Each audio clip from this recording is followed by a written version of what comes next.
E é importante compreender esse aspecto, sobretudo quando queremos exercitar soluções para o próprio sistema. Então, nós, nos anos 70, partimos de uma ideia muito ambiciosa, enquanto país, em que foi concebida a ideia de educação para todos. Era uma perspectiva fundamentalmente socialista, não é? Nós tínhamos essa inspiração em termos de ideologia política e de formação do Estado. Partiu desse princípio, educação para todos, e o sistema conseguia funcionar, entretanto, e conseguiu produzir resultados enquanto sistema. Entretanto, a partir da década de 90, assistimos a um progressivo desinvestimento no setor educativo, e esse desinvestimento trouxe consequências fundamentais e trouxe-nos ao estádio em que nos encontramos hoje. Nomeadamente, o sistema educativo da Guiné-Bissau deixou de ter estabilidade, deixou de ser funcional e, naturalmente, deixou de ter as bases para ter a qualidade que é preconizada para um sistema educativo. Olhando para o sistema educativo da Guiné-Bissau, eu gosto de utilizar uma metáfora. É como se fosse um edifício em que tem a fachada muito bem feita, muito bem ornamentada, mas depois, quando entramos no edifício, é como se todo o edifício fosse disfuncional e acaba por não produzir o efeito necessário que se pretende desse edifício. O que eu quero dizer com isto é que é paradoxal, mas é interessante analisar tudo aquilo que estrutura formalmente o nosso sistema educativo é bastante interessante. Falo do quadro legal educativo, falo das políticas educativas que são concebidas, falo dos próprios programas que visam o desenvolvimento da educação no país. Então, quando olhamos para a fachada, não é? Quando falamos dos planos setoriais, do quadro educativo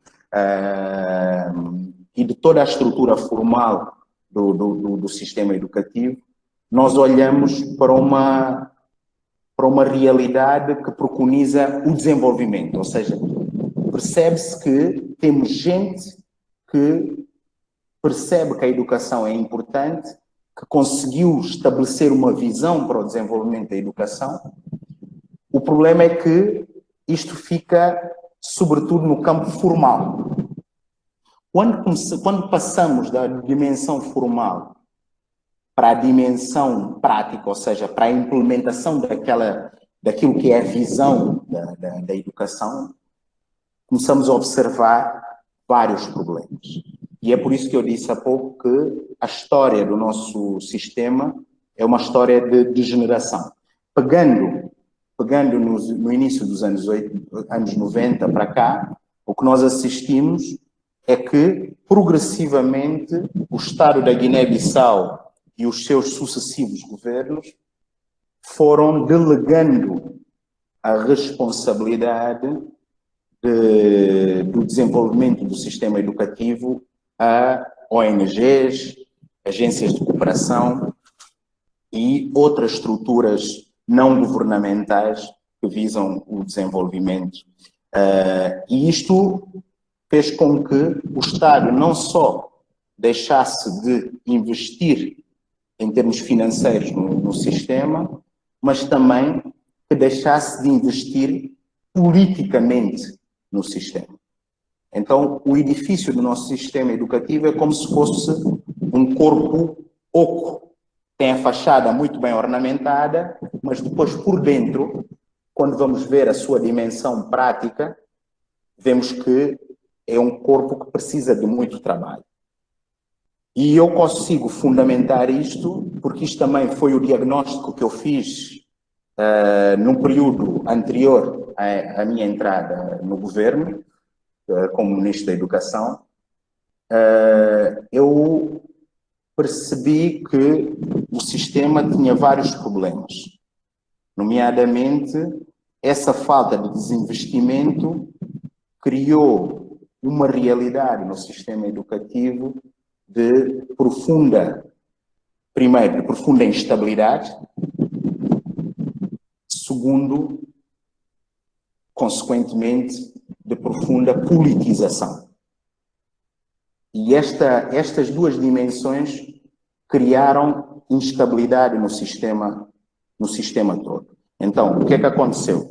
O sistema educativo surgiu como caixa de ressonância dos sucessivos episódios de instabilidade política no país, tanto que, se olharmos para a nossa história, não temos até hoje nenhum ministro da Educação que tenha completado pelo menos 4 anos no posto. Então, o que é que isto faz? Isto faz com que, a pouco e pouco, deixemos de ter atores que projetem o sistema a longo prazo.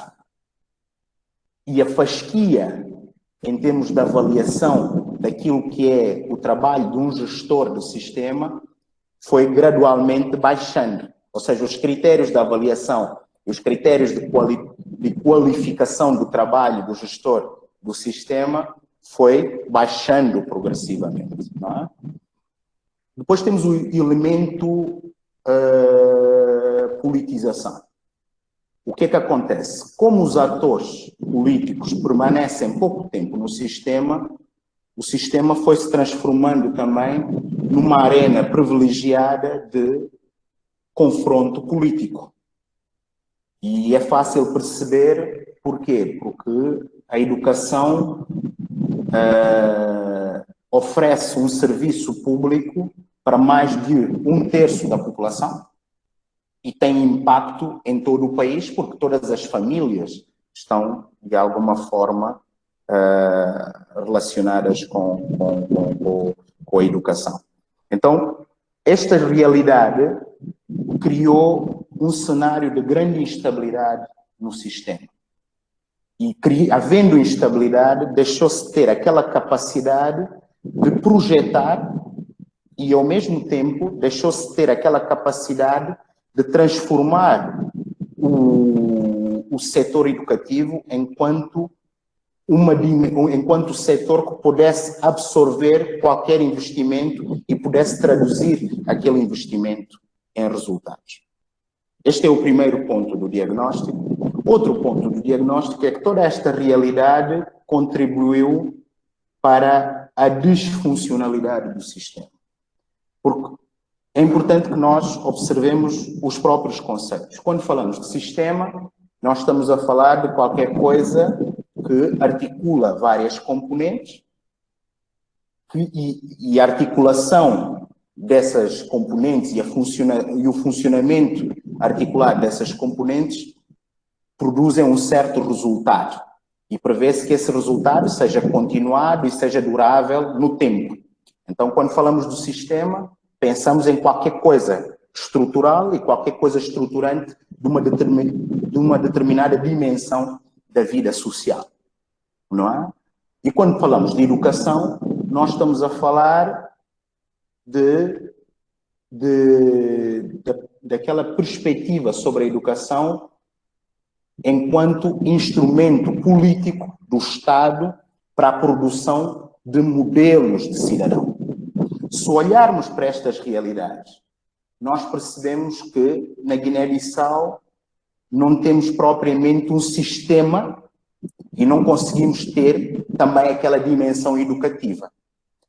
Olhando na perspectiva macro daquilo que nós pensamos que deve ser um sistema educativo, que é uma produção e reprodução de um determinado modelo de cidadão e que nos dê esta garantia. Não é? Então, nós temos um sistema disfuncional nesse sentido porque não consegue produzir o efeito preconizado para o qual foi criado. Não é? E estas duas realidades, entre a instabilidade e a disfuncionalidade, têm uma consequência concreta. Limita-nos a capacidade de estabelecer as bases para termos um processo de qualidade em termos de ensino e em termos de formação dos guineenses. Então, temos um sistema educativo que, estruturalmente, só fazendo aqui uma síntese, tem uma fachada boa em termos daquilo que é a sua definição formal, mas depois, em termos práticos, tem estes problemas concretos em matéria de estabilidade, em matéria de funcionalidade e, consequentemente, em matéria de qualidade. Não é? E é muito interessante porque, para concluir a resposta à primeira pergunta que me colocou, o sistema tem muita diversidade no seu interior. Olhemos, por exemplo, para as tipologias de escolas que nós temos. Nós não temos só uma ou duas tipologias de escolas no nosso sistema educativo. Nós temos escolas públicas, que albergam praticamente 68% dos estudantes. Temos as escolas privadas, temos as escolas comunitárias, temos madraças e também posso arriscar em incluir as escolas corânicas, que é muito importante falarmos das escolas corânicas, sobretudo considerando a nossa geopolítica aqui e o nosso espaço geográfico dentro da África Ocidental e com todos os fenómenos que têm acontecido nos últimos anos. E engraçado é que essas diferenças em termos de tipologias de escola traduzem uma série de potencialidades, é verdade, mas também surgem enquanto sintomas de um sistema que não funciona convenientemente. Posso exemplificar. Por exemplo, as escolas comunitárias surgiram para dar cobertura à falta de resposta do Estado em termos de oferta educativa. Então, o que é que acontece? Há determinadas zonas do país em que, quando o Estado não chega, em termos de oferta educativa, a própria comunidade cria a sua solução, constrói as suas escolas, arranja os seus professores e arranja a sua própria gestão da escola. E temos uma série de escolas comunitárias. As madraças já funcionam numa lógica de escola privada, mas funcionam, ou seja, tem aquela componente religiosa islâmica, mas depois funcionam também com as disciplinas previstas no currículo e que surgem também um pouco em reação para poder incorporar as crianças que estavam muito ligadas às escolas corânicas. E depois temos as escolas corânicas, que é muito interessante hoje analisar a realidade das escolas corânicas, porque é uma dimensão do nosso setor educativo que está completamente segregada face a tudo o resto. Porque as escolas corânicas funcionam como uma espécie de catequese, não é? Só que o conteúdo é o Islão, não é? Mas depois não tem as disciplinas estabelecidas pelo currículo nacional. Isto quer dizer que temos uma série de crianças na Guiné-Bissau que estudam em escolas corânicas e fazem um percurso alternativo de aprendizagem apenas religiosa e procuram países onde dar continuidade a esses estudos, mas o Estado não consegue controlar e nem consegue integrar essas crianças. Então, esse fenómeno de segregação dentro do sistema educativo pode, no futuro, traduzir-se num conjunto de vulnerabilidades que nós podemos depois não conseguir controlar, sobretudo quando falamos de um território que tem sido muito afetado pelo fundamentalismo islâmico, nomeadamente o fundamentalismo islâmico violento. não é? Então, interessa da parte do Estado integrar estas crianças dentro do sistema educativo, salvaguardando a sua aprendizagem religiosa, obviamente, mas integrando-os dentro de um currículo para que possam ter e usufruir do conjunto de oportunidades que as outras crianças de outras tipologias de escolas também usufruem. Então, falando aqui da nossa estrutura de educação, eu aproveitei para mostrar a configuração e fazendo já também uma espécie de diagnóstico, não é? Espero ter respondido aqui a pergunta. Não sei se... Que ótimo, eu estou até deixando de fato que você possa falar, porque nos interessa muito conhecer. Eu vou agradecer mais uma vez, né, todos que estão participando. Eu havia falado da pró-reitora de graduação, ela está presente, né, a todos e todas, estudantes, gestores, colegas, amigos. Professor, é ótimo entender isso, porque no Brasil nós também vivemos essa descontinuidade das políticas de educação, né? A gente percebe de modo muito evidente para a gente que a educação ela passa a ser muito mais uma política de governo e não de Estado.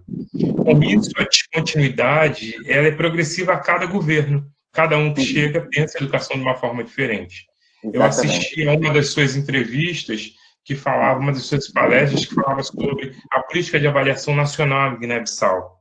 Então, Exatamente. de forma muito tanto semelhante, o que a gente percebe é o seguinte: no Brasil, nós temos um sistema, né, de educação que não é integrado, né, porque nós temos as políticas do MEC, mas muitas das vezes essas políticas não estão em consonância com os estados e os municípios. Então, o que a gente pode perceber é que a gente tem legislações, claro, que regem a educação nacional, como Guiné-Bissau, por exemplo. Mas os estados e os municípios eles vão normatizando, direcionando a partir dessa legislação maior. E com isso a gente tem formas, modelos, formatos, no sentido lato da palavra, de educação. Então a gente tem, por exemplo, uma avaliação nacional e os estados têm as suas avaliações. Nós temos processos de ensino e aprendizagem que variam de estado para estado, de município para município. Sim, sim. Continuando, então, até um pouco dessa sua explicação para a gente, Guiné-Bissau tem 9 regiões, né? Me parece que foi isso a consulta, né, a pesquisa que eu fiz, para a gente poder Tem dimensionar. 8 regiões mais o setor autônomo de Bissau, sim.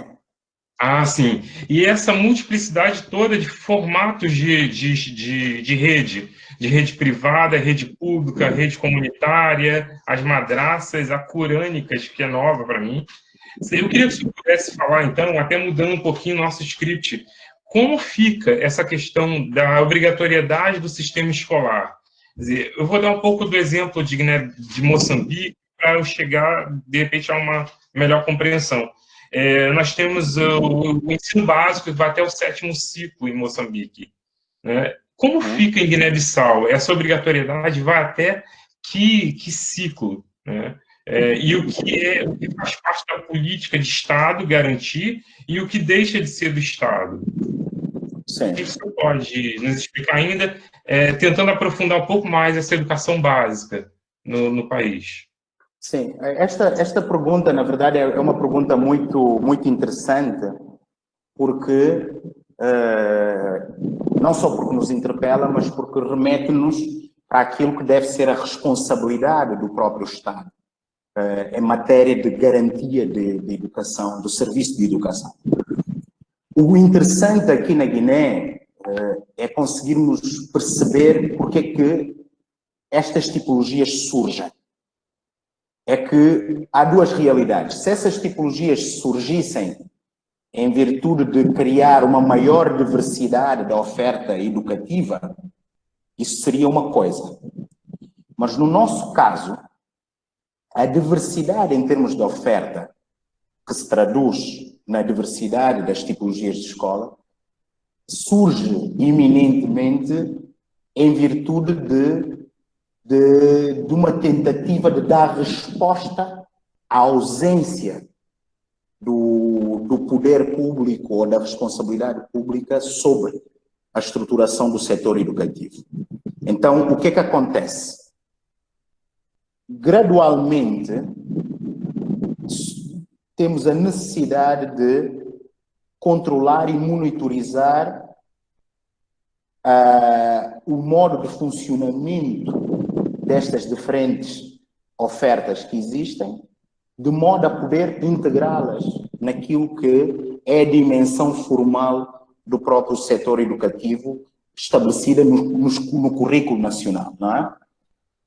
E um dos elementos de diagnóstico é que essa capacidade de controlo, de monitorização, que é um trabalho da própria inspeção, né, que decorre do Ministério da Educação, foi gradualmente relegada para um segundo plano e temos um setor educativo onde não só há uma grande autonomia, mas também há uma grande falta de controle de como é que funcionam essas diferentes ofertas educativas.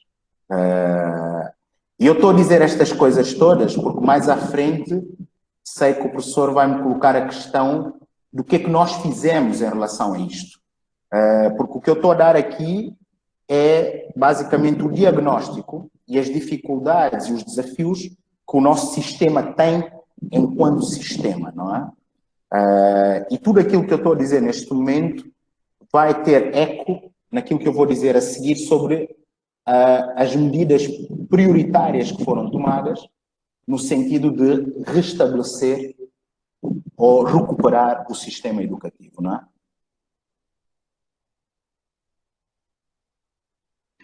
Entendi. Professor, a questão ainda sobre essas redes, né? A gente então passa a conhecer diferentes redes de ensino que, claro, juntas, né, estão preocupadas com uma questão que é tão importante no mundo, né, que é o analfabetismo. A gente teve ontem já alguns resultados recentes do Brasil, que mostram ainda cerca de 6% da população analfabeta. Nós temos ainda pessoas com idade aproximada de 15 a 29 anos que não concluíram, então, toda a educação básica, chega a cerca de 60% dessa população que sai da escola, né, por diversos motivos. A pandemia, como a gente havia falado aí nos bastidores, a pandemia com certeza vai acirrar mais ainda nessa questão da desigualdade educacional. E em Guiné-Bissau, como anda, né, essa questão da preocupação com a erradicação do analfabetismo frente a essas escolas, principalmente de adultos? Não mais pensando só na criança, no jovem que está na idade própria, mas nesses que saem da escola. Políticas, que programas, qual a preocupação com a erradicação do analfabetismo? O senhor pode nos dizer? Na Guiné-Bissau, o fenómeno do analfabetismo tem características muito particulares. Dependendo de alguns dados, alguns estudos apontam para 51% de analfabetos, outros apontam para 58%. O certo é que temos uma percentagem muito elevada de analfabetismo na Guiné. Um aspecto muito particular que importa analisar é que o fenómeno do analfabetismo na Guiné não é um fenómeno geracional. Isto é um aspecto muito importante. Não são pessoas mais velhas que não tiveram a oportunidade de aceder ao sistema que se encontram nesse segmento social. Ou seja, é um fenómeno que continua presente e continua a reproduzir-se sistematicamente. Isto é muito importante compreender em matéria depois daquilo que serão as políticas públicas para dirimir esse aspecto.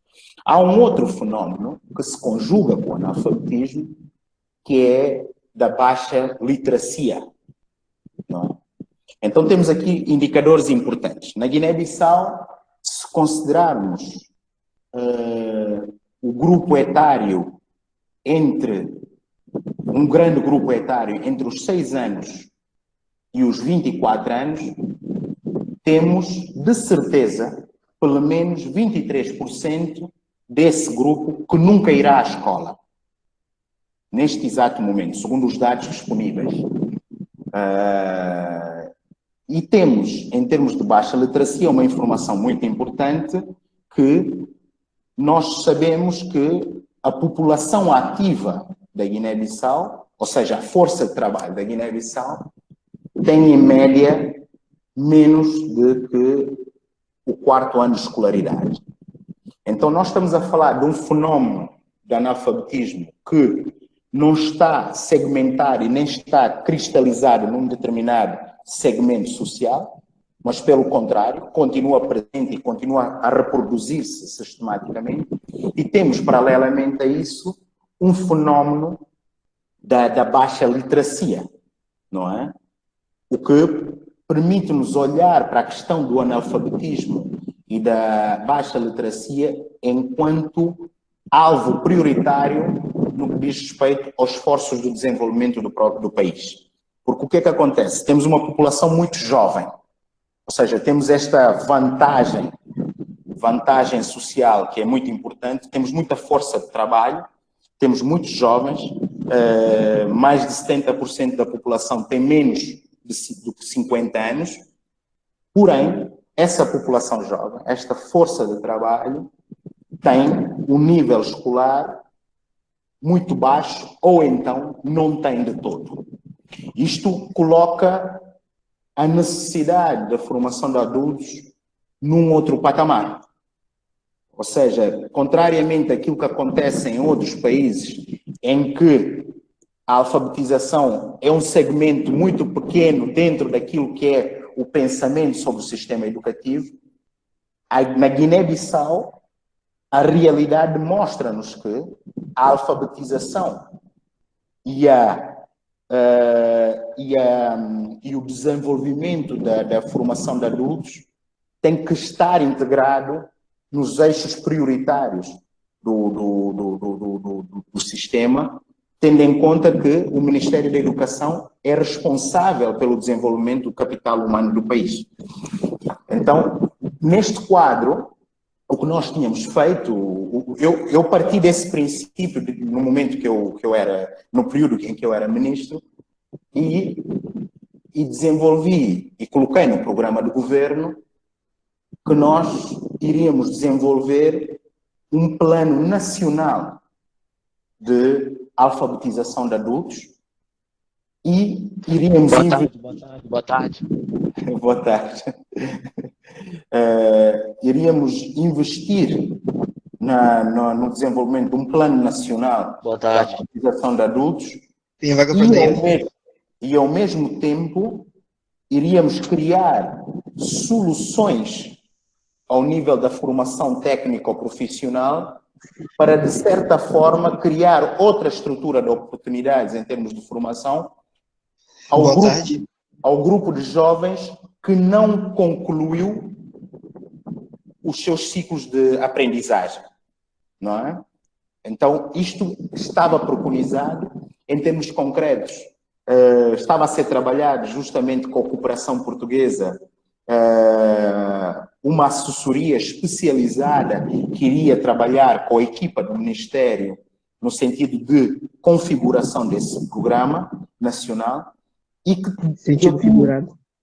que eu tinha a certeza que daria certo, porque quando olhamos para as nossas escolas e a forma como estão localizadas no país, o que nós vemos é que praticamente todas as tabancas, aldeias, não é, têm uma escola.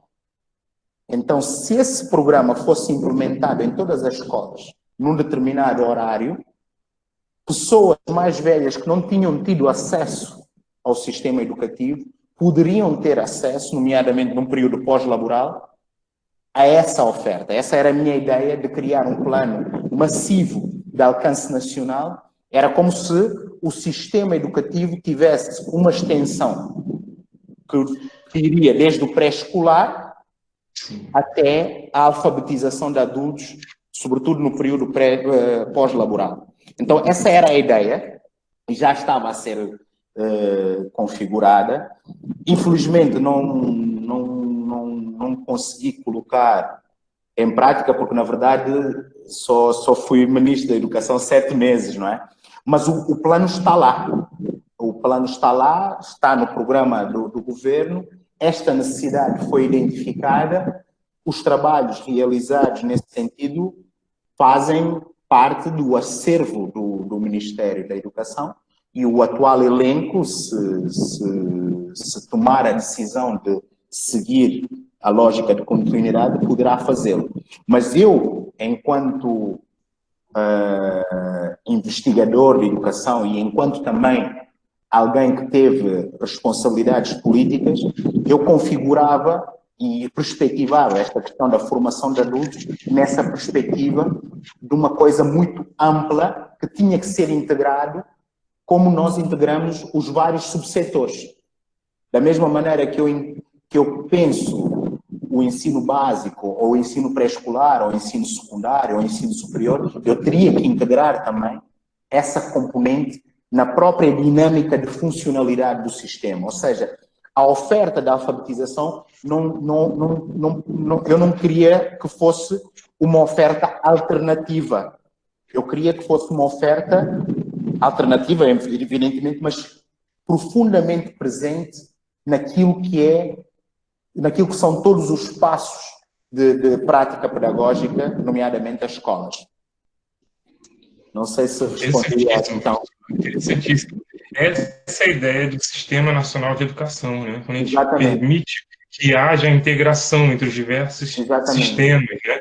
E pensando exatamente aquilo que cabe a essa educação básica e que de básica ela precisa também considerar esses que deixaram de estar nela durante o período. Quer dizer, o senhor havia colocado a questão do analfabetismo em termos de porcentagem, né? No último censo que eu também pesquisei, estava em 58%, mas 58% dessa base que o senhor havia colocado. Mas o que tem de essência em tudo isso é perceber que, se é uma população jovem, e aí a sua pretensão, né, em fazer com que essa educação de adultos ela se torne uma política de educação, né, e não uma subpolítica.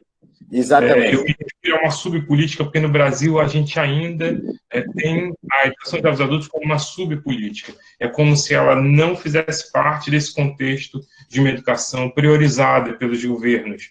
Eu digo pelos governos por conta exatamente do que eu havia feito, a correlação entre a educação enquanto política de governo e não de Estado.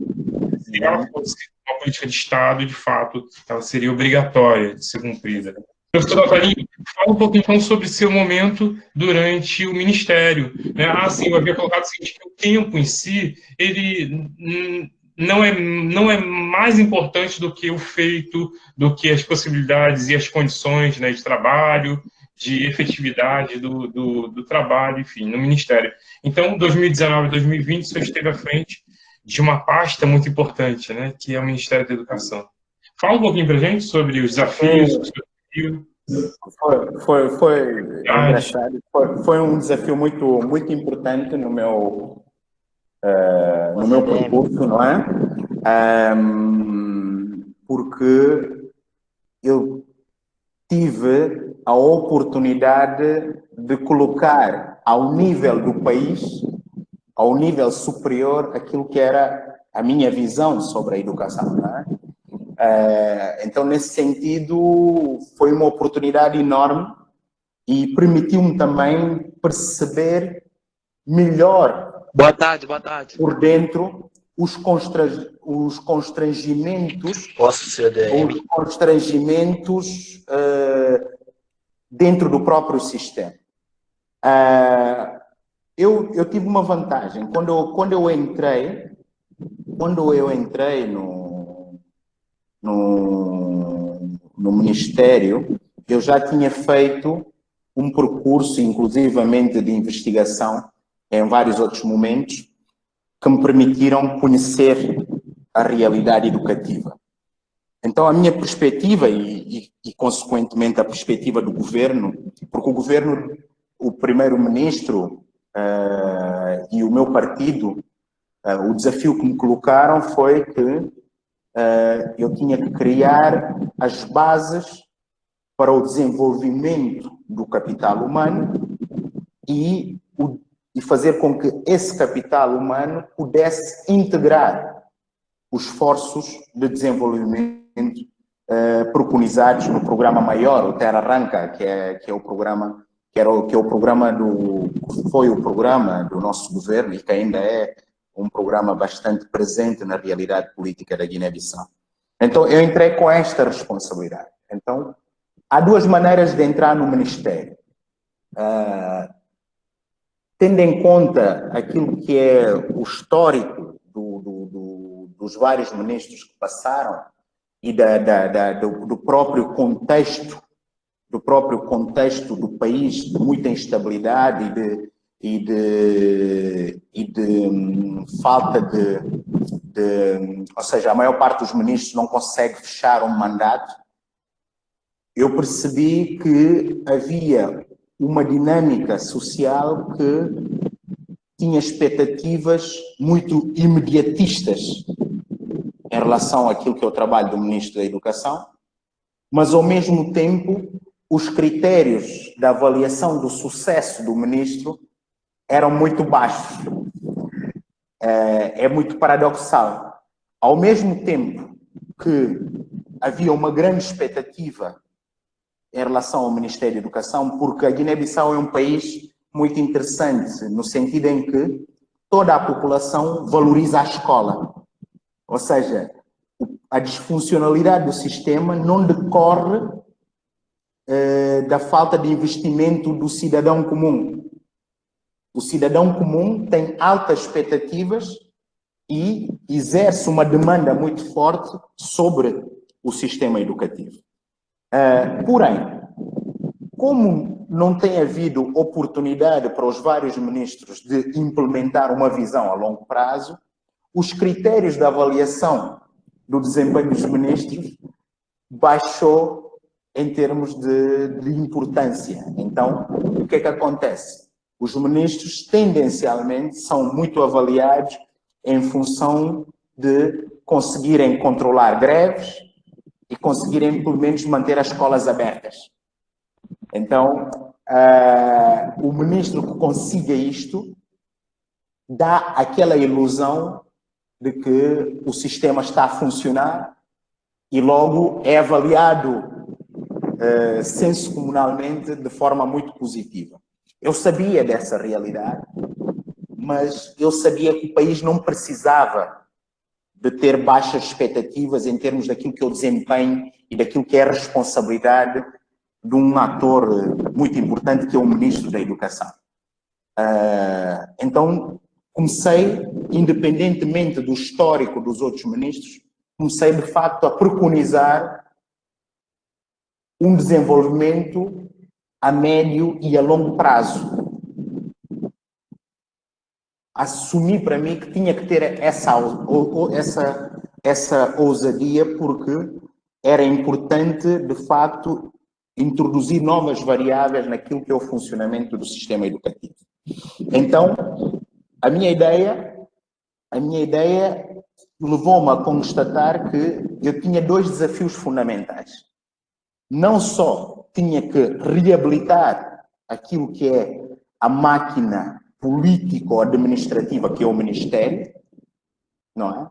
Mas também tinha que dotar de funcionalidade o serviço público que decorria do próprio Ministério. Então havia duas dimensões muito importantes do meu exercício político ou do meu exercício enquanto gestor do sistema. Não é? Isso obrigou-me a fazer um plano em que eu preconizei três aspectos muito importantes e que vêm na sequência do diagnóstico que eu fiz anteriormente. Eu pensei, bom, primeiro de tudo, eu tenho que estabilizar o sistema. Qual é o problema? Para estabilizar o sistema, eu tenho efetivamente acabar com as greves. Para acabar com as greves, eu tinha um instrumento muito importante que tinha que implementar, que estava na gaveta desde 2011, que é o Estatuto da Carreira Docente. Porque a Guiné-Bissau, até ao meu consulado, não tinha ainda implementado um documento, um diploma que regulasse a atividade docente em termos daquilo que é o seu acesso, em termos daquilo que é a sua progressão, com todas as vantagens inerentes à profissão do docente. Então, eu percebi que para estabilizar o sistema, eu tinha que introduzir um elemento de dignificação dos próprios professores e, como contrapartida, eu preconizei o fim das greves, não é? Esse documento foi efetivamente implementado. Nós conseguimos, num tempo recorde, um diploma que estava por implementar desde 2011, conseguimos implementar esse diploma num espaço de 7 meses. E a repercussão da implementação desse diploma permitiu uma reclassificação dos professores e, consequentemente, um aumento do seu nível salarial. Ou seja, mais de 80% dos professores observaram no imediato uma vantagem salarial muito superior ou superior àquilo que tinham anteriormente. E eu preconizei que isso permitiria estabilizar o sistema. Mas eu tinha outros desafios. Como eu disse anteriormente, o sistema é altamente politizado. Então, os sindicatos da educação na Guiné-Bissau não são só organizações profissionais que visam a defesa dos interesses do seu segmento profissional. São também muito permeáveis às dinâmicas de instrumentalização no que diz respeito às lutas políticas que têm a ver entre o governo e a oposição. Então havia essa dificuldade, mas eu percebi que até ao final do ano letivo, com a implementação da carreira docente e com a melhoria das condições salariais dos professores, esse fenómeno ia baixar. E a verdade é que foi baixando. Eu tive uma greve muito difícil para gerir, mas dentro de 2 meses o impacto da greve já estava apenas em 10%. Então quer dizer que aquela minha ideia de estabilização do sistema já estava a dar resultados no período imediatamente anterior à minha saída enquanto ministro. Então, aquela ideia de estabilização é muito importante, porque agora todo docente tem uma noção clara daquilo que é a sua carreira, pode entrar na carreira mediante determinados pressupostos, pode evoluir na carreira mediante outros pressupostos e chega ao final da carreira de forma completamente dignificante.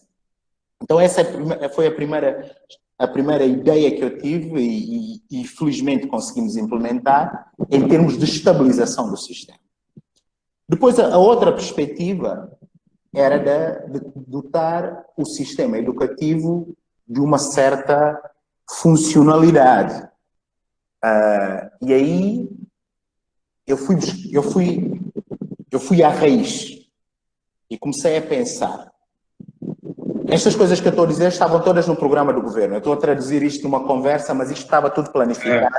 E foi... Eu ouvi, inclusive, numa das suas falas, né, em vídeo, eu vi a preocupação, e aí eu não estava entendendo bem o que estava acontecendo, mas certamente você acabou de falar. Era um momento de greve, era um momento de estabilidade da rede, e a sua preocupação em querer, então, né, trazer isso à tona para, quem sabe, puder Exatamente. Eu fiz essa fala porque eu estou aqui a dizer, estou aqui a falar, estamos aqui num ambiente mais de conversa, mas estas ideias estavam todas estruturadas e foram formalizadas num programa do governo que foi aprovado pela Assembleia Nacional Popular. Então, em termos de funcionalidade, pensei a funcionalidade, para pensar a funcionalidade fui à raiz da coisa. E a minha pergunta foi, a pergunta para mim mesmo, o que é que faz uma boa escola? O que é que faz uma boa escola? Quando é que uma escola é realmente boa? E nós percebemos, nós da educação, sabemos que uma escola, para ser boa, tem que ter uma boa gestão e administração escolar e tem que ter uma boa prática pedagógica.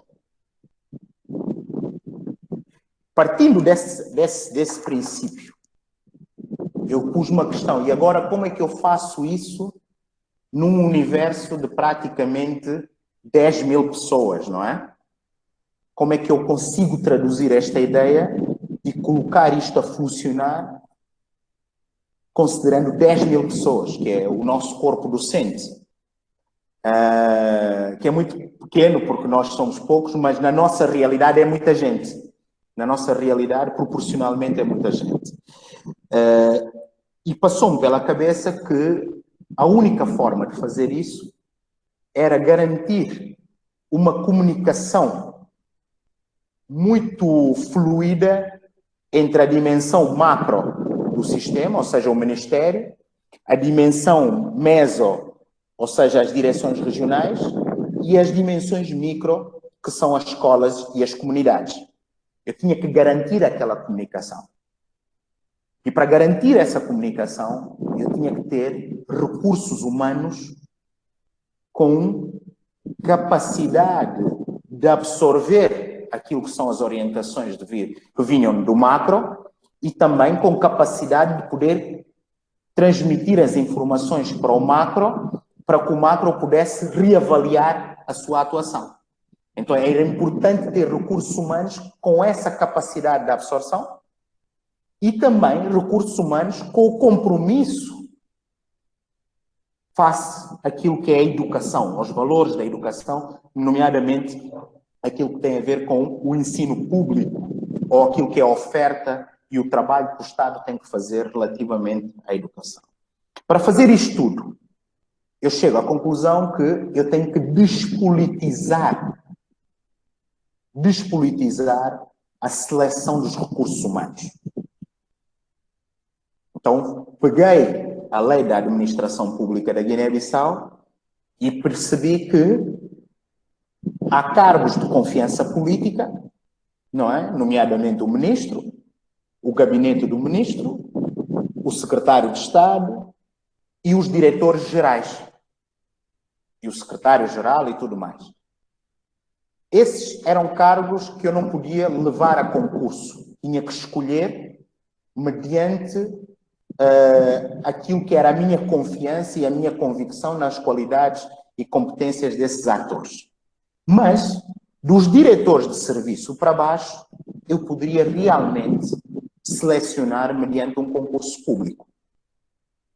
Então, eu entrei por aí, anunciei que ia fazer um concurso público para todos os diretores de escolas, no sentido de poder ter aqueles gestores dentro da nossa realidade, os melhores gestores possíveis.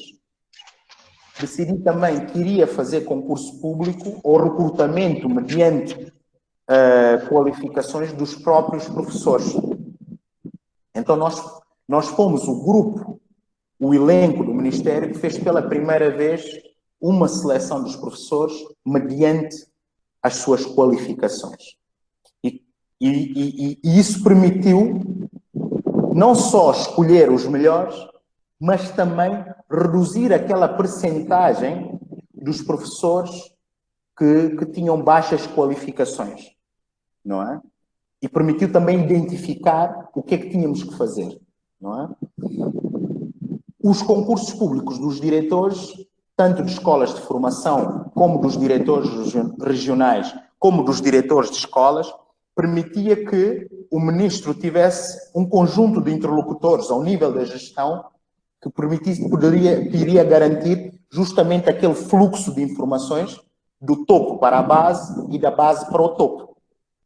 Porque um gestor comprometido produz informação sobre o seu trabalho e, quando é interpelado, apresenta esse resultado. Esse resultado é compilado ao nível macro e, ao nível macro, eu poderia ter uma visão ampla sobre a performance do meu sistema. Porque a ideia, eu até brincava com os meus colaboradores, não é? Com os meus diretores, que eu dizia que eu queria chegar a um ponto em que abria o meu computador e eu ia saber o que é que acontecia na escola de Cambalhu. Eu tinha que conseguir ver a escola de Cambalhu no meu computador, não é? E isto leva-nos para um outro aspecto em termos de funcionalidade que era um constrangimento muito grande, que os nossos dados, nós temos um problema com a produção dos dados. Porque os nossos dados morrem muito facilmente. Ou seja, na nossa dinâmica administrativa, nós vamos recolher os dados, mas depois temos muita dificuldade em manter aqueles dados vivos, ou seja, de conseguir garantir a atualização sistemática daquela informação. E eu sabia porquê, porque é muito difícil, tendo em conta a nossa geografia, há zonas completamente inacessíveis, os atores educativos nas regiões tinham dificuldades de recolher informação, e nós tínhamos um modelo muito antiquado de recolha de informação, ou seja, o responsável deslocava-se à unidade e a unidade da educação é que dava os dados, depois ele trazia, compilava num determinado centro e só depois é que mandava para o Ministério. Então, todo esse processo, eu percebi que esse processo era pouco eficiente, para além de ser pouco eficaz. Então, surgiu aquela necessidade de introduzir a governação eletrónica do próprio sistema. Daí eu ter dito que queria abrir o meu computador e ver a escola de Cambaiú dentro do meu computador.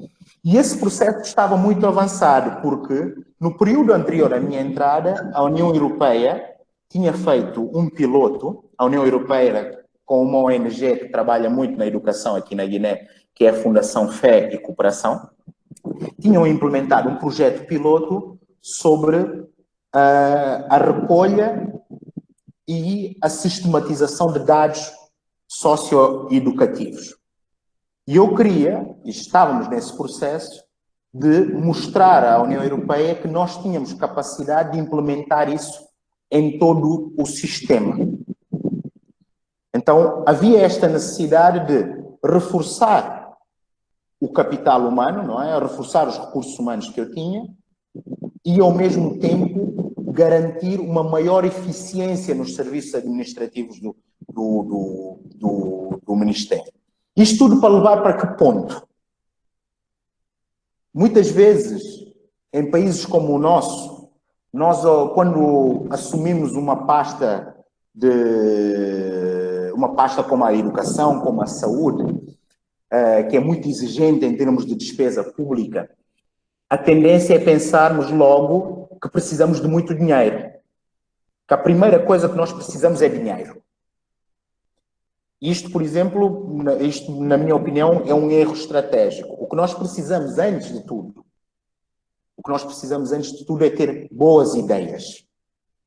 Ter boas ideias e ter estruturas funcionais, porque quando temos estruturas funcionais, aí conseguimos absorver todo o tipo de investimento ou de investimentos que decorrem das várias cooperações que nós temos, seja com países, seja com agências, seja com outras organizações não governamentais.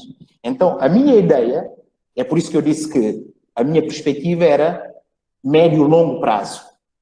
Era, primeiro, ter recursos humanos que me pudessem garantir a funcionalidade, ter dinâmicas de comunicação e de informação flexíveis e eficientes e, seguidamente, ter esta capacidade de absorver qualquer oportunidade que pudesse me ajudar a implementar a visão do próprio governo, não é?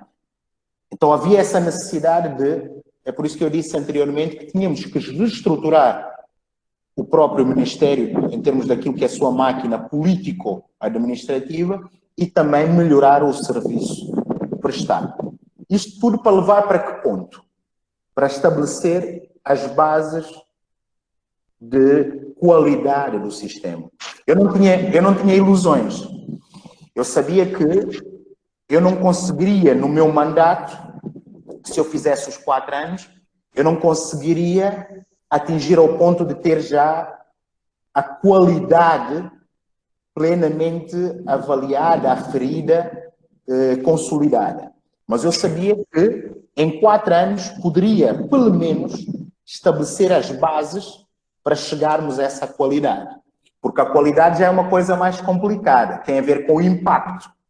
tem a ver com impacto, e nós, para vermos o impacto do sistema educativo, temos que olhar pelo menos para uma geração e perceber como é que estão as aprendizagens e aferir aquilo que foram os conteúdos adquiridos e que os alunos podem, de facto, traduzir num conhecimento, sistematizar e tudo mais. Então, essa foi a experiência que, em termos daquilo que era a projeção, e nós trabalhamos nesse sentido. E tivemos vários méritos. Por exemplo, o Ministério da Educação, enquanto eu fui ministro, pela primeira vez conseguiu implementar o Estatuto da Carreira Docente. Pela primeira vez conseguimos colocar professores formados, ou seja, que tinham componente pedagógica em todo o território nacional. Não acontecia, havia professores formados apenas nos centros urbanos. Desta vez mandamos professores inclusivamente para as ilhas. Não sei se vocês sabem, mas nós temos 88 ilhas e ilhéus aqui no país, o arquipélago dos Bijagós. E todos esses sítios, os que estão habitados, passaram a ter professores, não é? E passamos a produzir informação sistematizada, manter viva essa informação sobre aquilo que era a nossa prática enquanto gestores do sistema. E de um momento para o outro, passamos a falar com estatísticas, com dados e tomar as decisões políticas em função de dados, não é? E já estávamos a passar para uma outra fase muito importante, que era de garantir a equidade do sistema, que eu não falei disso anteriormente, mas o professor interpelou-me um pouco sobre isso, é que nós temos um sistema muito desigual no que diz respeito à sua implementação. Ou seja, aquilo que uma criança aprende em Bissau não é necessariamente... O que acontece é que não é a mesma coisa que uma criança em Gabu aprende. Então, o que é que eu tinha? Eu tinha um sistema em que eu tinha na minha mesa o currículo feito, aquilo que é a visão para o currículo do país, não é? Mas depois, na prática, aquilo não acontecia de forma equitativa, não é? Havia falta de equidade. Então, eu tinha no sistema professores a terem que inventar conteúdos porque não havia suportes standardizados para orientar os alunos e os próprios professores. Então, o exercício passou a ser, nós, para podermos avaliar o sistema, para podermos monitorizar o sistema, tem que haver equidade. Os nossos alunos têm que aprender a mesma coisa para que nós possamos avaliar onde é que nós estamos em termos de aprendizagens. E o que iria acontecer se não houvesse a queda do governo é que já em setembro nós teríamos manuais escolares feitos pela Guiné-Bissau para todos os estudantes, para todos os níveis, inclusivamente manuais de apoio e de orientação para os próprios docentes. E esses manuais para os docentes, a disseminação desses materiais serviriam de pretexto para o reforço da formação dos próprios docentes que estão no terreno. Então havia essa ideia, e já estava muito avançada, e não é... Eu gostaria de vos dizer que não é assim muito... Não é uma coisa de outro mundo, porque nós na Guiné-Bissau, quando falamos de manuais, estamos a falar de um universo de 500 mil alunos. Pouco mais de 500 mil alunos. Então nós estamos a falar de um bairro, se calhar de um bairro de uma grande cidade do Brasil, não é? Então, é por isso que eu digo que aqui no nosso país, primeiro de tudo, se tivermos boas ideias e tivermos uma máquina que consiga absorver os recursos que tem, nós conseguimos ter sucesso, porque o país é pequeno, somos poucos, e isto faz com que o impacto das políticas públicas seja tendencialmente mais rápido do que aconteceria em países maiores. E isto também é interessante, porque é uma potencialidade forte do nosso país. Isto torna o nosso país muito convidativo no que diz respeito ao investimento nas áreas sociais. E é por isso que eu tinha todo o interesse de garantir aos nossos parceiros que nós tínhamos a capacidade de absorver qualquer tipo de recurso que viesse do ponto de vista do desenvolvimento. Não é? Então, houve estas vantagens, houve uma mudança de filosofia, mas depois entramos novamente naquele quadro de instabilidade, porque com o derrube do nosso governo, o que é que acontece? Toda essa filosofia foi alterada por uma outra filosofia. Isto faz com que, independentemente do julgamento que possamos fazer das várias filosofias, não é isso que está aqui em causa. O que acontece é que, num período muito curto, o país passou a ter vários paradigmas em termos de gestão do sistema. E isto faz com que o sistema não ande. Porque quando está-se a habituar a uma determinada lógica, surge uma outra lógica e daqui a um tempo, se calhar, surgirá uma outra lógica e o sistema continuará disfuncional. E enquanto continuar disfuncional, não poderá ter a qualidade. Mas isto é muito difícil para que o cidadão comum consiga compreender, porque há muitas expectativas em termos daquilo que é o setor educativo e a demanda é muito exigente, porque as pessoas realmente têm aspirações legítimas e muito fortes que só podem ser desenvolvidas dentro das estruturas de ensino, não é? Não sei se respondi a tudo. Sim, professor, e o melhor é ver brilho nos olhos, né? Quando fala aí dessa educação, né? Pois não, pode completar. E queria dizer mais uma coisa, que eu vi um participante colocou uma questão muito importante sobre os alunos com deficiência. E esta é uma pergunta muito importante. Porque... É bom que já está até respondendo a uma das perguntas. Deixa eu então falar rapidinho.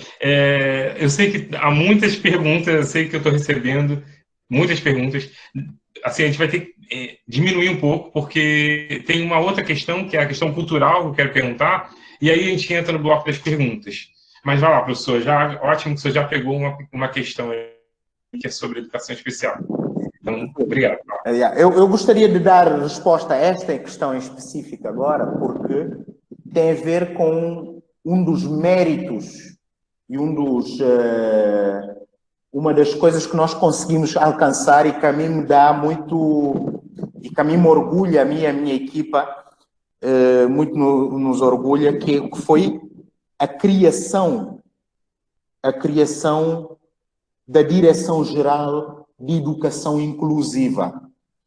O que é que acontecia? Nós, no quadro legal educativo da Guiné-Bissau, temos um bom quadro legal educativo, é verdade, porque eu já tinha dito que a dimensão formal é muito interessante, mas havia um aspecto que estava completamente inexistenciado dentro do quadro legal educativo, que era o acesso à educação para as crianças com deficiência, ou para os alunos com deficiência. E essa direção-geral, a criação dessa direção-geral, e depois conseguimos estabelecer protocolos com ONGs que estavam ligadas a essa área para equiparem essa direção-geral e para funcionarem em colaboração, já estava estabelecido. Para mim foi um dos grandes méritos, porque é inédito, nunca houve. E hoje já há uma direção especialmente focada para os alunos com deficiência e não só, também orientada para todos os tipos de exclusão, para a resolução de todos os problemas relacionados com a exclusão dentro do sistema educativo. Era importante mencionar isso porque alguém colocou essa questão, mas foi uma das coisas que nós conseguimos fazer e é estruturante porque vai ficar para sempre, já não muda, né? Em qualquer governo ficará. Pois é, confesso que cada vez mais estou curioso em conhecer de perto a realidade, porque é isso, né? Nos deixa muito curiosos, enfim, interessados em pesquisar, em conhecer. Professor, eu também concordo, eu acho que a gente precisa profissionalizar a gestão, né? No Brasil, eu estava comentando ontem com uma amiga, né, que parece que falar na palavra estratégia, a gente sempre se remete ao que vem do capital, ao que está ligado, então, ao projeto, né, de fomento, de busca por recursos, quando, na verdade, as instituições públicas, elas também precisam pensar estratégia, né? E para pensar estratégia é preciso profissionalizar mesmo a gestão. Nós vivemos também, da mesma forma, esses lugares, né, politizados de diversas áreas, a educação não é diferente. Então, o que faz com que a gente deixe de ter, né, estratégias bem pensadas em termos de projeção dessa educação, em termos de resultados, em termos de impactos, para pensar a educação em nível micro enfim, não ter a eficácia, né, e, ao mesmo tempo, como você colocou, a eficiência que a gente precisa dar para que a educação aconteça, né, nos seus mais variados aspectos, seja na gestão da escola, seja na gestão do ministério. Então, quando o senhor fala da profissionalização da gestão, dos concursos públicos, por exemplo, já é um indício, né, dessa democratização, já é um indício, sim, forte de que o que se está pensando é estratégia de futuro. Que a educação, como a gente está dizendo, né, é um processo, não é imediato. E a grande vantagem que isso também que o senhor colocou, que para a gente é muito importante compreender, é que o impacto é muito rápido, né, devido ao número menor, né, de população, da população escolar. É possível que a gente consiga perceber os impactos de modo mais aligerado, talvez, do que numa proporção maior. Então, talvez a avaliação nacional que eu ouvi, né, que foi uma pretensão de trabalho, não sei se ela está vigente, a própria compreensão sobre o que a gestão vem desenvolvendo, como, por exemplo, apertar um enter no computador e ter os dados, quer dizer, isso é importante para que a máquina pública funcione, né, e dê resultados e preste conta à sociedade. E não fique somente no âmbito dessa política miúda, né, que é uma coisa até que Chico Alencar, né, Chico Oliveira, nos fala aí numa das suas literaturas. Seu sociólogo talvez tenha estudado também Chico Oliveira. Mas, enfim, vamos passar agora para um outro ponto. Um outro ponto que muito mexe com a gente, quando a gente pensa nos países africanos, e Guiné-Bissau, né? Eu tenho uma estudante que me ensinou sobre a dança latina, uma dança aí que as mulheres, né? Enfim, elas quem comandam a dança latina, e algumas outras manifestações que passam pela cultura. E aí o que eu gostaria de perguntar, saber...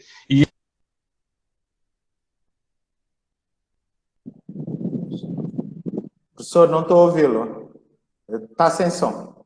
Agora sim. Não ouviu nada? Ouviu alguma coisa? Ouvi quando disse eu gostaria de saber. A partir daí. Eu gostaria de saber, e assim, talvez dialogar nem tanto, porque eu não tenho esse conteúdo todo para poder dialogar tão bem, que é a questão cultural. Sim. E aí eu já vou pegar um gancho de um professor de Juiz de Fora que me pediu para fazer essa questão, que muito me interessa, que é saber a questão do ensino multilingüe, dessa diversidade toda de línguas, né? E alguns vão chamar de línguas nacionais versus a língua oficial. Como isso entra, essa diversidade linguística, como ela entra tanto na política curricular, pensando na orientação dos professores, e na sala de aula? Você sabe falar para a gente? Pode conversar um pouquinho sobre essa diversidade toda? Sim, sim. Aliás, essa é uma pergunta muito importante, sobretudo quando falamos da Guiné-Bissau, porque uma das nossas grandes forças tem justamente a ver com a nossa diversidade étnico-cultural. Estamos a falar de um país que tem, no máximo, cerca de 2 milhões de habitantes, mas que tem mais de 30 etnias. Cada etnia com com os seus traços culturais, com a sua língua, com os seus rituais. Então estamos a falar de um país muito rico, não só em termos daquilo que é o seu potencial natural, mas um país muito rico em termos daquilo que é o seu potencial social, não é? Porque o guineense tem aqui um contexto onde naturalmente tem que acordar para a diversidade, não é? Para a interação com a diferença, para interagir naturalmente com a curiosidade sobre o outro. Porque nós, no nosso país, somos todos guineenses, mas depois, dentro dos nossos grupos étnicos, temos coisas muito diferentes. O que faz com que eu queira saber sobre o outro. E também temos um contexto em que as pessoas misturam-se. As várias etnias casam-se umas com as outras, não é?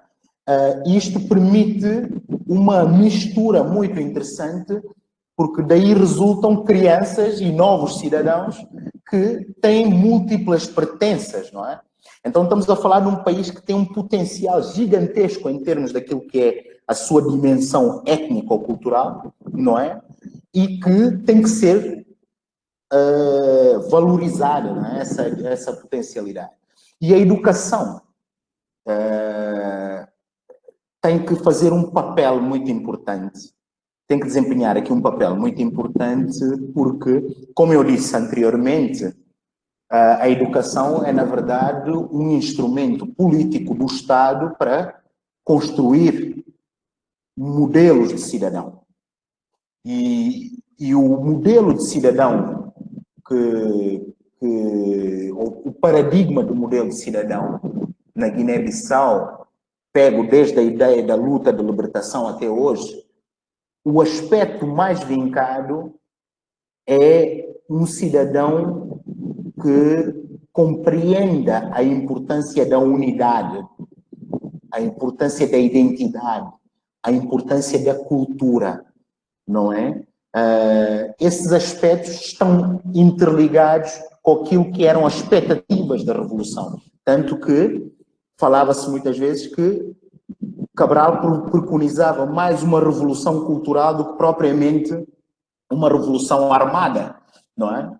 Era muito mais profunda, porque o nosso líder libertador, ou líder revolucionário, concebia a ideia da cultura como um instrumento de luta. E esta ideia, e é engraçado, permaneceu até os dias de hoje.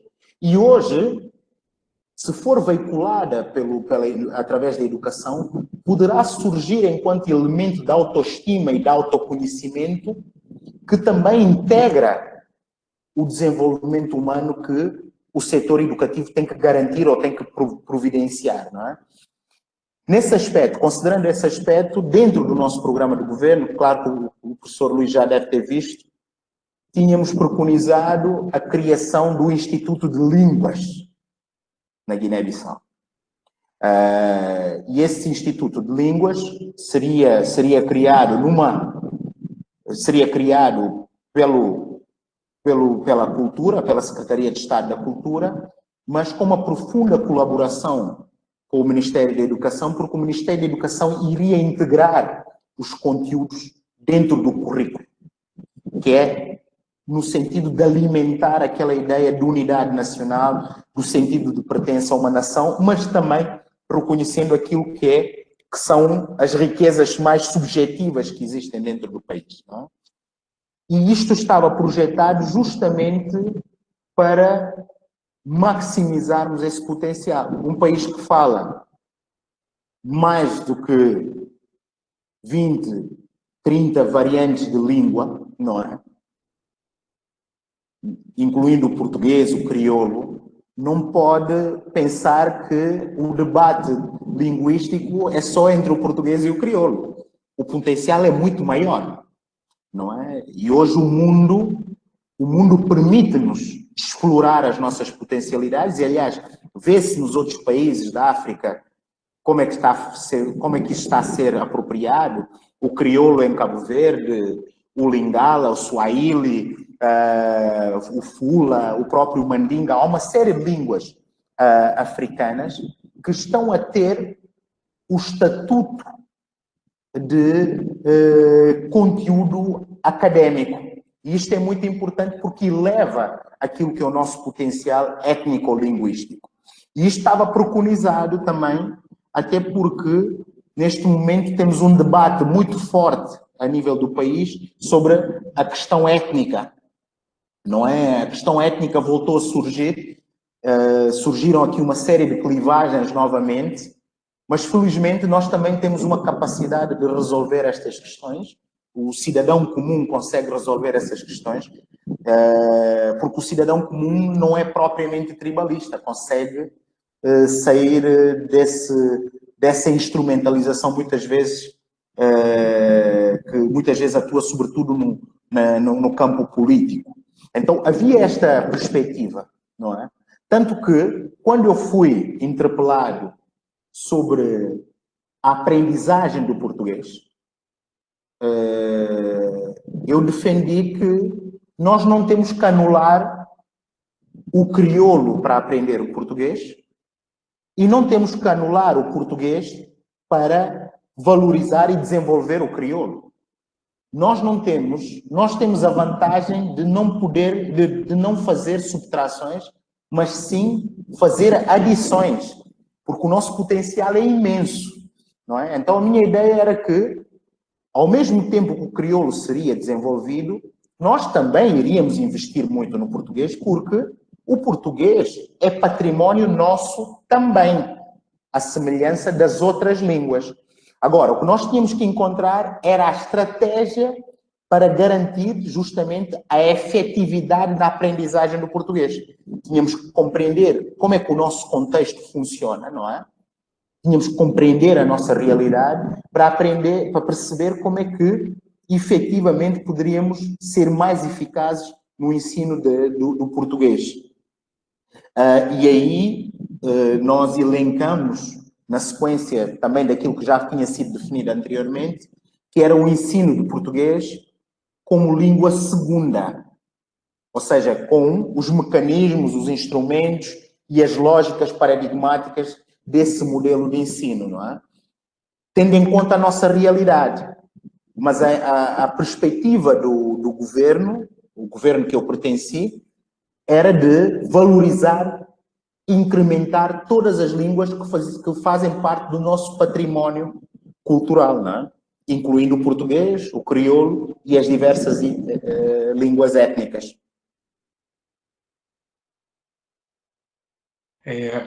Professor, e é muito desafiador, né, quando a gente pensa nessa riqueza de línguas, né, versus uma língua oficial que exclui todas as outras, né?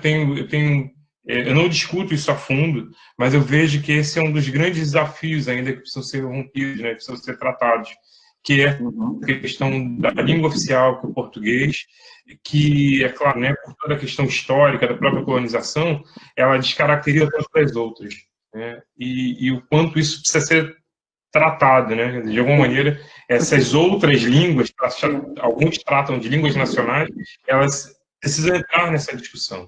Sim. Sem que elas sejam desmerecidas. A ideia, em termos mais concretos, é por isso que eu estava muito interessado na questão da standardização dos manuais que traduziam aquilo que saía do currículo oficial, porque depois a implementação disto iria nos permitir perceber como é que, aos poucos, as revisões curriculares e, consequentemente, as revisões dos manuais passariam a refletir cada vez mais aquilo que é a valorização e o conhecimento da nossa realidade social, histórica, cultural, política e por aí fora. Porque a ideia que eu tenho é que este modelo de cidadão que a educação tem que criar tem que ser um modelo de cidadão que se conhece muito bem, mas que ao mesmo tempo tem o espírito aberto para o mundo. Ao mesmo tempo que é mundo evidente, também que tem que ser uma pessoa que se conhece muito bem e conhece muito bem a sua realidade. Era esta a visão que era partilhada praticamente por todo o governo e que certamente iria, num espaço de 4 anos, encontrar uma tradução completa nos manuais escolares, porque eu estava já a preconizar a revisão dos manuais depois de implementar, não é? Paulo Freire, se fosse vivo, estaria agradecendo o quanto a perspectiva dele está aí viva. Sim, sim. O grande Paulo Freire. Ele não morre, ele está Paulo Freire agradece, né? O quanto essa sempre a ser citado. ótima do pensamento freiriano ela está presente no Ministério. Professor, para a gente presente, é verdade. assim, para não cansar, né? Eu sei também já está adiantado da hora. Posso 2 perguntas, pelo menos dos convidados? Podemos? Sim. Então tá. Porque são muitas perguntas e, de fato, não dá para a gente trabalhar com todas, infelizmente, porque o assunto é tão bom, mas o tempo é muito curto, né? Então, o tempo não fico gostinho de quero mais conhecer Guiné-Bissau e poder tê-lo novamente conosco. Olha só, tem 2 questões que eu acho que pode ser, né, dentro desse conjunto todo, eu acho que a gente pode tratar. Uma delas diz o seguinte, é do Flávio Jochen. Como o território de Guiné-Bissau interfere ou impacta na disseminação da educação em todos os espaços urbanos e rurais? Eu estou a ouvir um pouco mal. Pode repetir, por favor. Espera aí, vou repetir. A pergunta... Espera aí, deixa eu ver aqui. A pergunta é como o território de Guiné-Bissau interfere ou impacta na disseminação da educação nos espaços rurais e urbanos? Sim, sim. Isso é uma pergunta muito importante. Eu vou fazer logo as 2. Ok. A outra, então, diz respeito ao currículo. Se o currículo submetido nas escolas se adequa com a realidade das crianças. Sim, sim. Eu começo pela... E eu já me desculpar com todas as pessoas, mas como eu vou depois recortar e colar as perguntas, me mandem um e-mail que aí, na medida do possível, professor, eu mando e a gente vai conversando, nem que seja em áudio, eu responder a quem perguntou, tá bom? Policarpo e todos os outros que eu estou vendo aqui. Então, vai lá, professor, eu acho que é melhor para não... Respondendo à segunda questão, é verdade que o currículo da Guiné-Bissau, embora tenha muitos elementos que se adequam à nossa realidade, mas ainda está muito longe de refletir tudo o que é essencial. Mas nós temos que ter uma perspectiva contextualizada das coisas, não é? O que nós estamos a discutir neste momento é que nós nem sequer temos o ensino padronizado. Ou seja, nem sequer há equidade ainda na aprendizagem. Nós temos que, é verdade, e temos essa ansiedade, e é uma ansiedade legítima, porque queremos ver a nossa realidade traduzida naquilo que nós ensinamos às nossas crianças e aos nossos jovens. Mas a verdade é que, fruto do desinvestimento e da instabilidade e da falta de funcionalidade do sistema, chegamos a um ponto, 47 anos depois, em que estamos a discutir como aplicar um ensino padronizado. Ou seja, nós ainda nem conseguimos fazer com que a criança de Gabu, a criança de Bafatá e a criança de Biumbo, no mesmo nível escolar, estejam a aprender exatamente os mesmos conteúdos. Então, o exercício prioritário para chegarmos a esse ponto é garantir, primeiro de tudo, que todos aprendem a mesma coisa. Quando estabilizarmos esse aspecto, aí conseguimos aferir o que deve ser melhorado. Porque é importante compreender que quando tomamos uma decisão para o país todo, nós não podemos tomar essas decisões com base em emoções, ou com base em especulações, ou com base no improviso. Ou pior, com base apenas numa única perspectiva ideológica, não é? Eu também tenho essa ansiedade. Como sociólogo, eu fervo com esta coisa. Eu quero que as nossas crianças saibam a nossa história e que não comecem a estudar a nossa história a partir da chegada dos portugueses. Eu quero que conheçam a história de fato. Conheçam os nossos reis, as nossas rainhas, como os nossos modelos de gestão, a distribuição dos poderes por várias etnias e tudo mais. Mas o facto é que, para chegarmos a esse ponto, temos que ter uma base, porque estamos a falar do ensino público, estamos a falar de todo o ensino que tem que dar os mesmos conteúdos.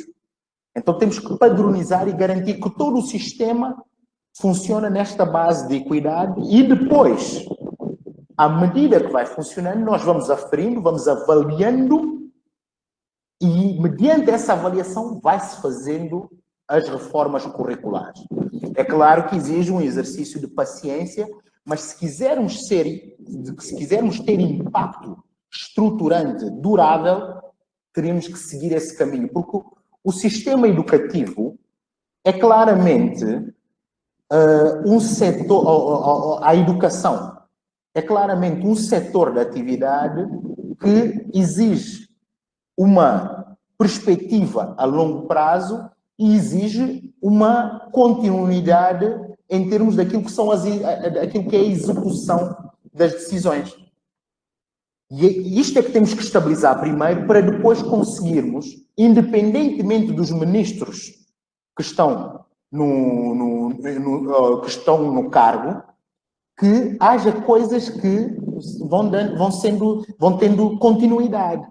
Mas para isso temos que estabelecer uma base que crie um precedente tal que possa ser seguido de forma continuada e que nos permita, posteriormente, discutir estas questões de qualidade e de fundo que estão presentes na questão, muito bem colocada pelo participante. Outra questão tem a ver com o espaço, como é que a nossa geografia... Realmente é uma questão muito importante, porque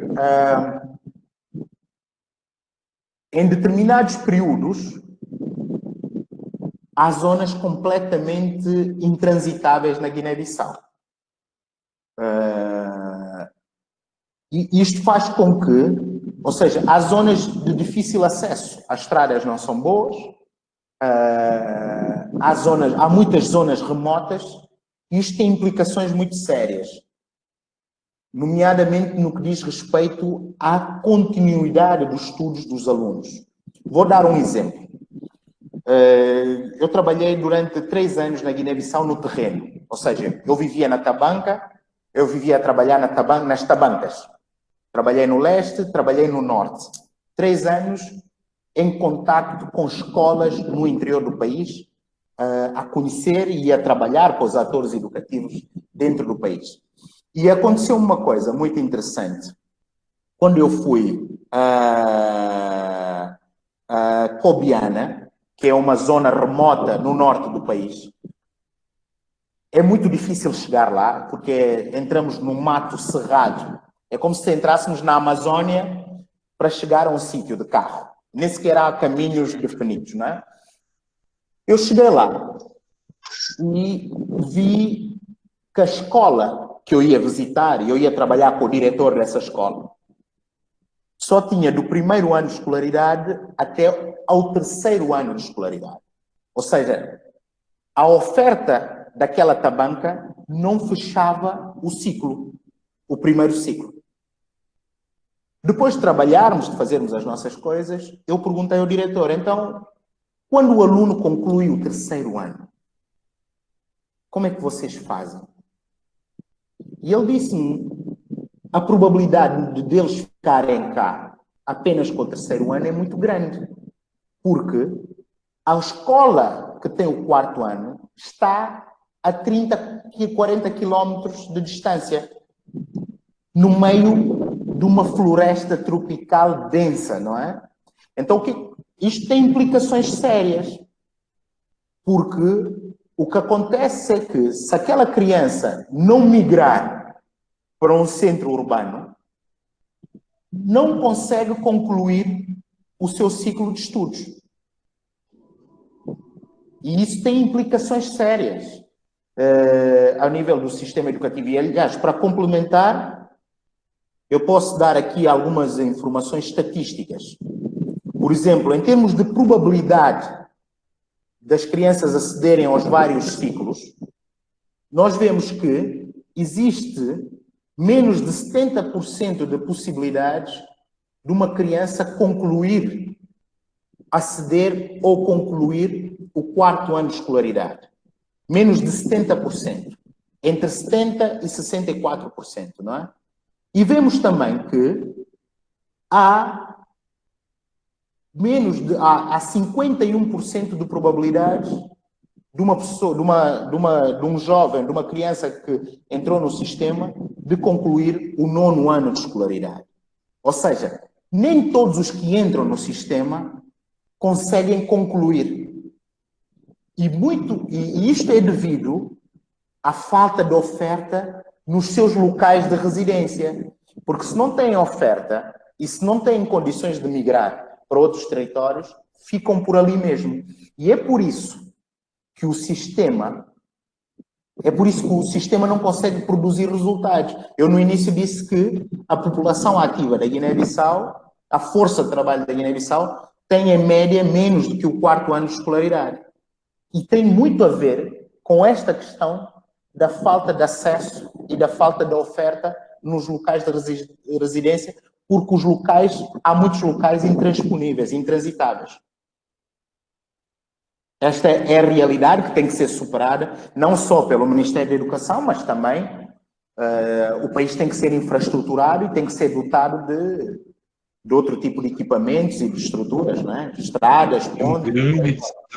Um grande desafio. Que o Brasil também enfrenta, né? Porque a gente, quando fala de educação escolar, a gente está pensando só nessas grandes, né? nas zonas urbanas, mas é algo que precisa ser pensado enquanto continuidade, né, da política, né, como você está colocando, né? A falta de continuidade do sistema de ensino gera essas interrupções que, na ponta, elas vão gerar exatamente a produção da desigualdade, né, a falta da produtividade e, ao mesmo tempo, a produção do analfabetismo, né? Então, é consequência gravíssima para todos, né, de uma maneira que quem sofre com isso é o país. Sempre dizendo que isso não é Guiné-Bissau, né? A gente está falando também de diversos outros, e o Brasil também se enquadra nisso. A gente pensa, por exemplo, que 60% não consegue chegar até o ensino médio, né? 60% da população, pelo menos daqui do Nordeste, não consegue concluir essa educação básica. Isso é muito grave, né? Quando a gente pensa na projeção do país, a gente está falando da falta, assim, de desenvolvimento social, econômico, ou socioeconômico mesmo das populações, e interfere na saúde, interfere em todas as áreas, não é isso? Porque não dá para fragmentar, achar que não ter escolaridade, ou achar que ter escolaridade, melhor dizendo, é somente a busca por tal finalidade, seja trabalho ou melhoria da qualidade de vida. A melhoria da qualidade de vida está ligada à qualidade do ensino, se está relacionada à saúde e a tantas outras áreas. Então, professor, eu imagino o desafio, né, durante esse tempo de gestão, seja curto ou longo, mas o que importa é, de fato, o compromisso político que a gente assume primeiro conosco, né? Cada um assumindo esse compromisso político, seja na sala de aula, seja no ministério. Eu quero demais agradecer, dizer que eu continuaria mais tempo, os convidados, que a gente levaria mais e mais horas, mas a gente precisa encerrar, porque o cansaço também bate. Eu sei que para o senhor, imagina o quanto é desgastante ficar esse tempo todo conosco. Olha, eu tenho demais, eu quero agradecer. Então, agradecer ao professor. Olha, professor, eu agradeço imenso, por várias razões. Agradeço, para já, o interesse no meu país, que é um país lindo e que tem um potencial brutal e que vai se desenvolver. Inevitavelmente, estes números vão se alterar dentro de uma década. Eu tenho confiança disso e é importante discutirmos isto hoje com um país irmão, Brasil, E também porque este debate permite estabelecer esta ponte, não é? Como nós tínhamos falado anteriormente, a cooperação com o Brasil em matéria de educação continua muito tímida, e eu acho que uma das maneiras de tornar e incrementar essa cooperação é através da investigação e através da troca de informação e do trabalho científico, não é? No sentido de criarmos um ambiente que possa impedir qualquer desvio, não é? Independentemente de qualquer configuração política que possamos ter.